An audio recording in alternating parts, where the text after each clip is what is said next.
लोकं करोति वाचालं गोपं लोकयति कुरुवातवः वन्दे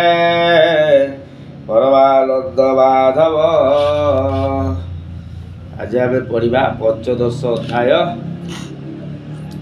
भरत वंशानुचरित्र 15 अध्याय उगत शुक उवाच शुण परीक्ष नरनाथ भरत वंशानुचरित सुमति ताहार तनया ऋषभ पथे जे आश्रया आषाढ़ जल कली जुगी धर्म कल्पिते ताक मार्गे वेद चेतक अच्छी कही तही रे देवता नाही सुमति पत्री ठारे सुत हईले लाभ देवजित ताहार हईला कुंवर देव धोवार लाभ तार परवेष्टि तार कुंवर जन्मिला धेनुमती ठार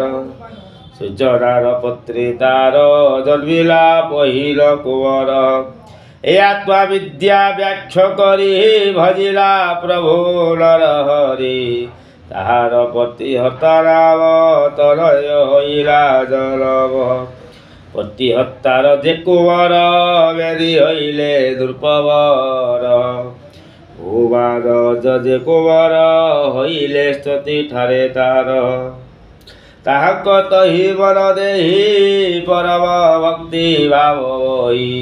तत्व प्रधानवती हई आनंदे बाळई से बही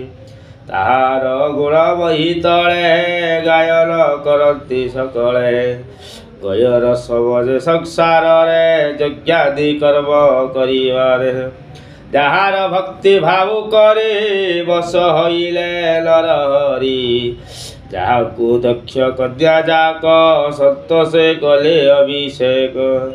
सकल तीर्थ जल देहि राजत बड़ ताकू देई ताहार बजा सुख पाई बहुत शस्य देले बही बहिरे जेते दुर्पवर खटंदे ताहार बयर संग्रामे जाहार चरित्र स्तुति करती सुरवंत ताहार यज्ञ मानकरे संतुष्ट हेले द्विजवरे इंद्र सूर्य देवे जेते संतुष्ट हईले समस्ते ए अनंतरे परीक्षित ताहार हेले तिनि सुत सुगति चित्ररथ राम द्वितीय जे अवरोधर चित्ररथ थर पत्री ठारे सम्राट हईले कुंवरे उत्कला पत्री ठारे तार बरची हईला कुंवर तापत्री बिंदुवती ठारे बिंदुवान हेले कुंवरे बिंदुवानगर जे कुंवर बधु हईला दुर्पवर तार वीरवर्त कुंवर भज नामरे पत्री तार ताहार तही बेदी सुत बद्धु प्रबद्धु जे विदित बद्धुर सत्या ठारे सुत भुवन हईले विदित दुषणा पत्री ठारे तार तुष्टा जे हईला कुंवर विरज हईला कुंवर सुण राजन परीक्षित विरज पुत्र हेले सत याक मध्य श्रेष्ठतर सतजित पुत्र तार विशुचि पत्री ठारे तार कन्या गोटिए जे पर सुण राजन परीक्षित एवंते लोके जे हेले जात प्रियवर्तर वंशवान विरज प्रभाव राजन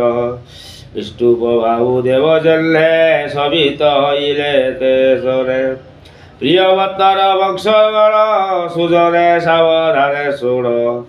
एणु कुष्ठर पाद तले भक्ति हईब निश्चले कई विप्र जगन्नाथ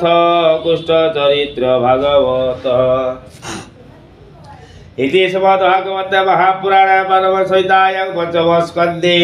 प्रियव्रत वंशानुकीर्तन नाम पंचदश अध्याय अजातिथि कालंदे तटा विपिन संगीत करवो